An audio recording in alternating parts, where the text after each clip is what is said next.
In today's video, I will be ranking the albums by the band Nazareth.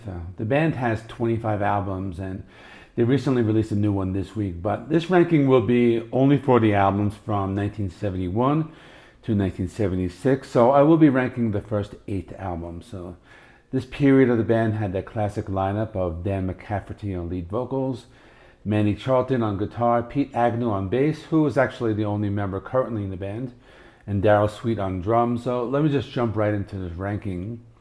At number 8, I have Close Enough for Rock and Roll from 1976. This was the follow-up to their successful Hair of the Dog album, and for me it was a step down from that one. The first song was very good, called Telegram. Pretty cool prog rock epic, had like 4 parts to the song. The rest of the album had some decent songs, a mixture of genres, playing like rock, blues rock, pop rock, some southern rock. The one song I didn't like that much was called Carry Out Feelings. It kind of had like a more of a 70s pop feel. Overall, not a bad album, but all of these albums are actually very close in there. At number 7, I had their second album, Exercises, from 1972. This was after their self-titled debut and a little bit of a step down from that one.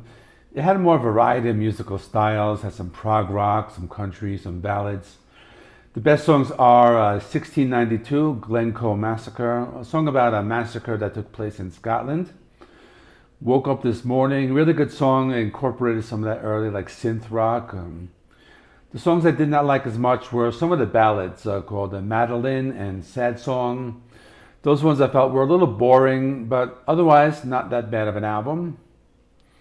At number 6 is their self-titled debut album from 1971. Was a really good album. It had a wide variety of influences that were, some pretty catchy songs. There was a mix of like rock and blues. The opening track, Witch Doctor Woman, that was like one of my favorites. It's kind of like a hard rock song. Fat Man, really cool song. Reminded me a little of like Led Zeppelin, had that kind of feel to it. Empty Arms, Empty Heart, really cool rock song. The ones I didn't really like were I Had a Dream and Country Girl. Those were like ballads, like the latter being a country ballad, but this was a strong debut album. At number 5 is Loud and Proud from 1973. So this album had a few cover songs. They were originally recorded by Little Feat, Joni Mitchell, and Bob Dylan. So as the title suggests, the album is heavier than the others. Most of the songs were in like this early 70s hard rock style. Teenage Nervous Breakdown, the Little Feat cover, was a hard rocker. This Flight Tonight, a Joni Mitchell cover, that was the one. I didn't like that much, but it did have a pretty cool like galloping rhythm. The Bob Dylan song, The Ballad of Hollis Brown, that was one that I liked the least. I kind of felt it dragged on for too long. It's kind of like a 9-minute song. The band Nazareth do like to incorporate these like long songs on their albums. But otherwise, this is one of the harder rocking albums and not that bad. At number 4 is Razamas from 1973. Actually, they released 2 albums in 73. This was their kind of breakout album, produced by Roger Glover from Deep Purple. This one had a nice mix of hard rock, and blues. So the title track was a good song, it was a hard rocker. Sold My Soul, kind of a song with like a darker tone. I like that one a lot.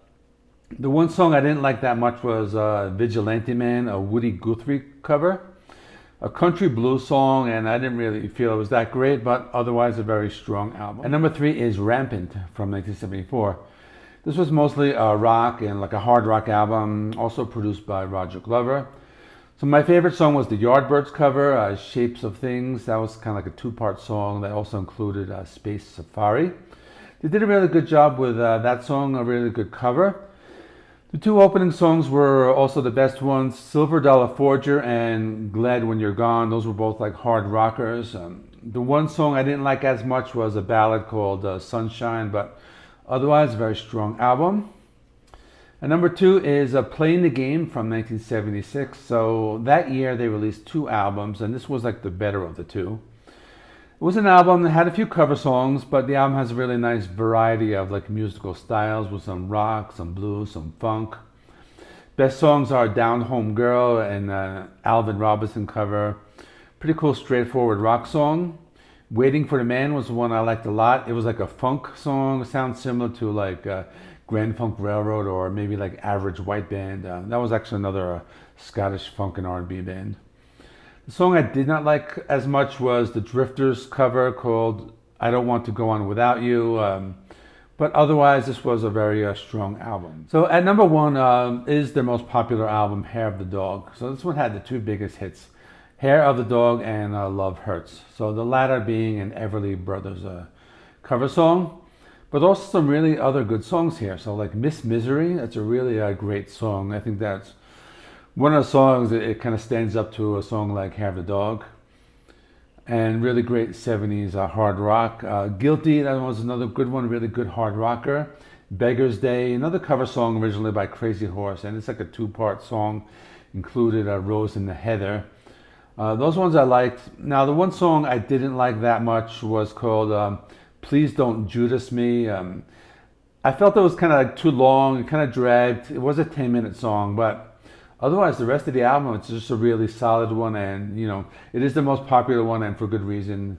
That is why I have it at number one. So that is all. Let me know in the comments what you thought. Let me know if I should continue this ranking. I can kind of maybe do like the next 8 or 9 albums.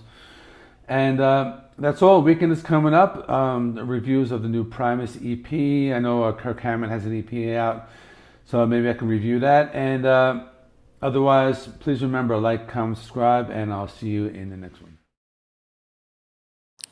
I also recently reviewed the latest Nazareth album called Surviving the Law.